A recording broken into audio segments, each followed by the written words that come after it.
বেটা আগে আমরা ওপেন বসে বসে কাজ করতুম, ওদের বউরা রান্না করে দিত, আমরা ঢুম মেরে এসে গরম ভাত খেয়ে খেয়ে শুয়ে পড়তুন। ও সারা ওস্তাদরা কৃষি কি করে দর্জিদের পদে দিয়ে সারা গাড়ি শুরু করে দিয়েছে। হাওড়া জেলা থেকে মেদিনীপুর থেকে গাড়ি যাচ্ছে, ডায়মন্ড হাওড়া থেকে আবার চলে যাচ্ছে সন্দেশপুর সব গাড়ি নিয়ে।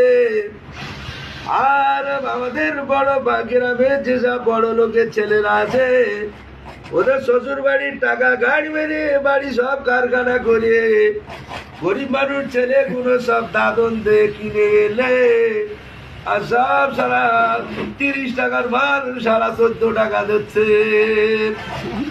ও সারা মিডিয়া বুঝির উস্তাগা, তোমরা সারা বড় হারামি, কেন তোমরা গাড়ি করে এখন এই কামটা পাঠাচ্ছ? আর তোমাদের ময়না গুণ হচ্ছে দলুস গুণ, এখন তোমরা দলুস গুণ তোমরা এখন সব ঘর করিয়ে সব মেলামেশার ঘর করিয়েছ। ও শেখ কুমারী রোস্তাগার যারা আমরা এখন এইবারে বোম্বে এসে যারা গাড়ির জ্বালায়